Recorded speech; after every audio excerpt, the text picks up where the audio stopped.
Good morning and welcome to Our Issues Milwaukee. I'm your host, Andrea Williams. Our focus today will begin with education. The Reverend Dr. Martin Luther King Jr. said the function of education is to teach one to think intensively and to think critically. Intelligence plus character. That is the goal of true education. My first guest represents Wisconsin's largest school district, Dr. Keith Posley. He is the superintendent of Milwaukee Public Schools. How are you? Good. Great. Thank you for being here. I'm doing well, thank you. And I'm hoping to talk to you about a few things regarding MPS during this segment. But I first wanted to give our viewers an opportunity to know more about you and really understand where you started as an educator and your journey that has led you to where you are today. So back in May, you were named the interim superintendent with Dr. Darian Driver left the position. And most recently, October 9th,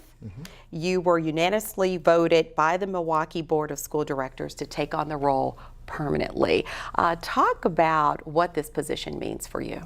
This position to me, this means, this is excitement, just to be able to know, to be able to have an opportunity to impact a large number of young people in the city of Milwaukee, and to make sure that they get what they receive in the terms of education, and making sure that we're giving them what they need. Yeah. Talk about what you'd like to see happen under your leadership for MPS. Under my leadership, I come to the table with 5 priorities for success, and first and foremost one is academic achievement and accountability. I want to make sure that all of our young people receive a quality education and master math, reading, and writing, and I'm focusing on those 3 areas. All that we do on mastery and teaching, implementation of instructions, and making sure that our young people are mastering the skills as we go forward. We're also looking at this whole thing around developing our staff, making sure that our staff has all the professional development that's needed in order to do an effective job for our young people. And then looking at district and school culture and making sure that we take the Milwaukee Public Schools from good to great, and making sure that our culture around our schools is just embraced in that. And then also fiscal responsibility and transparency, making sure that everyone knows exactly where we're spending our money. 89 cents of every dollar that we spend in our district is in the classroom. That's truly where the rubber meets the road. And the 5th priority is taking a look at communication and collaboration with all key stakeholders. Everyone needs to know exactly what's happening in the Milwaukee Public Schools, because everyone can support us in some type of way. Yeah, you're absolutely right, and I'm excited for you. In just looking at your career, you started with MPS, correct me if I'm wrong, back in 1990 as a teacher at Benjamin Franklin Elementary. Yes. You served as an assistant principal at Forest Home Avenue Elementary, and in 1999 you were named principal of Clark Street Elementary. And while you were there, you were recognized by former President George Bush as one of 8 exemplary principals in the country? Yes. That's amazing. Yeah. So you've also held some administrative roles along the way. Was it ever your goal to become superintendent? Was that always in the back of your mind? No. No, and really? I first wanted to be a coach, and after which it was the idea that I had an opportunity to do that, and said, no, that's not what I wanted to do as well. But then I wanted to be a school counselor. I went to school and spent some time getting ready and getting prepared for that, and found out that was not what I wanted to do. Then I went into school administration, became an assistant principal, because I thought I could be able to impact the lives of children, and found that I needed to go to the principalship, and became a principal of a school. And that each time there was something different, and after which I became a leadership specialist, where I spent time there, and then later a regional superintendent, and then chief school administration officer for the Milwaukee Public Schools, prior to coming in as the superintendent of schools. Yeah. But I never thought in my wildest dreams that superintendent would be it. Well, looking at just like I said, your journey, you've really done a number of things that makes you well-rounded, and you understand really the educational process from a lot of different perspectives. So it really was about being ready when that opportunity came your way, right? Correct, and I will share with you, I have worked with some of the best scholars there is in the field of education.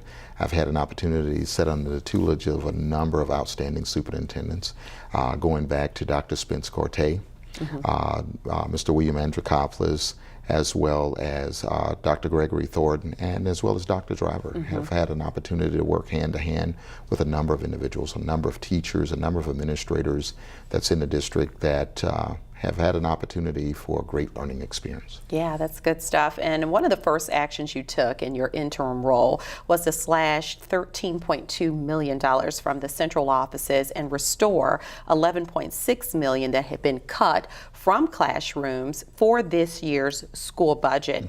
That was a move that was embraced by parents as well as the teachers union. Talk about the importance of that decision. Number one, if we're going to make a difference, it's going to happen in the classroom. And I have to have staff in classrooms. And small group dynamics, working with young people in small groups and making sure that we have staff in all of our schools, because that is truly where the rubber meets the road, in the classroom, where the learning process takes place. Yeah, and as the leader of some 80,000 Milwaukee school children, you want to turn around low achieving schools, also slash chronic absenteeism and boost enrollment. How do you plan to approach these specific things?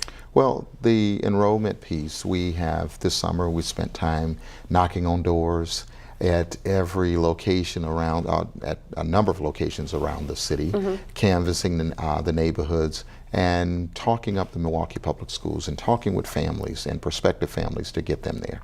And also what we have done is to continue that canvassing process throughout the school year. Enrollment is a full-time event and a full-year event, and so we're making sure that that happens. Also looking at and sharing our success stories, the great things that are happening in the Milwaukee Public Schools on a daily basis, making sure that we are telling those stories on a daily basis and getting out there to tell those stories. All very important stuff, and you've also developed a 2018 ambitious instruction plan, and you've got specific goals when it comes to reading, writing, and math. So if you would kind of share a little of that. In our ambitious instruction plan, we want to make sure that all of our young people are able to master the content area.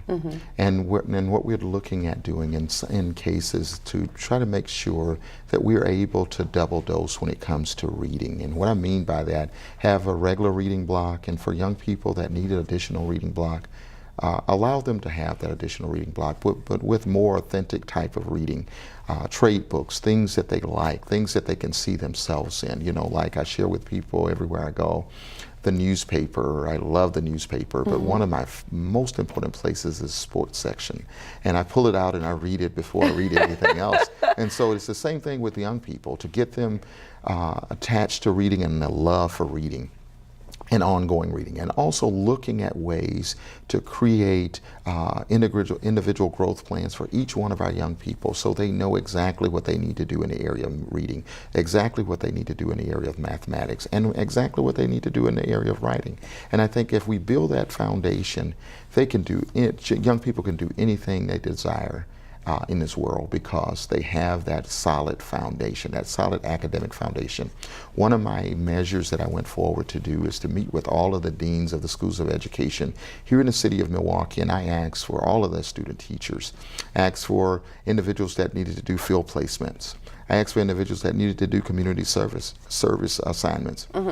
Send them to our schools, because if they are there and we can make small group dynamics and work with our young people, they could be pen pals with our young people, work with our young people with basic facts.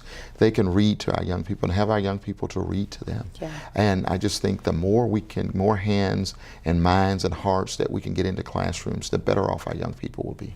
I totally agree with you, and I had a love for reading growing up, so much that I still have all my books from my childhood. Wow. I don't know how to get rid of those, I just don't. But when it comes to reading, You say you want all students reading at grade level. When it comes to writing, you want to increase ACT writing scores at grade 11. And for math, you want to increase the pass rate for algebra in 9th grade. So those are some key points that you're looking at. So what I found was interesting is that you're funneling resources to a cluster of schools that are specifically in the 53206 zip code. Talk a little bit more about that. Yes, and that's one of our areas, and I'm a firm believer that, and I share it with the team, that this is an area of the city that we're going to pilot. We have taken a look at the data points, sending and receiving reports where our students are leaving the area, going off to various schools, and students that are coming into the area, looking at the enrollment in those areas, and looking at just the need for those areas. And the 53206 area, there's 9 schools that are there, and we have pulled together data around those schools and made some decisions that we're going to enhance within schools. Number one, we reshaped and reformed the curriculum in those schools. I added additional teachers in those schools. I added additional parent coordinator time in those schools. And then we created additional paras to place in those schools, assistants to help out in the classrooms. And what we also did was to come up with a trauma-informed care team. And that team consists of a psychologist, a social worker, a school counselor, a school nurse, as well as the school safety.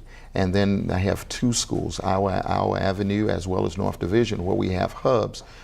Those individuals will be able to travel to schools to support schools and support young people in trauma situations to get them back to where we need to be. But I've been working with county as well as the state as well as government officials to make sure that we build a strong neighborhood as well.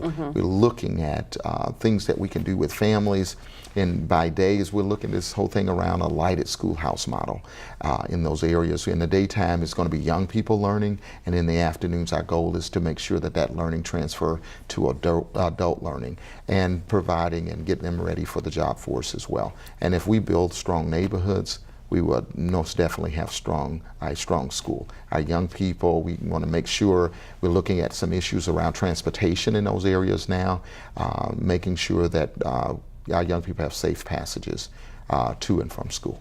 Good stuff. And before we run out of time, you have what's being called community conversations on school culture, and you have about 4 conversations left on the calendar.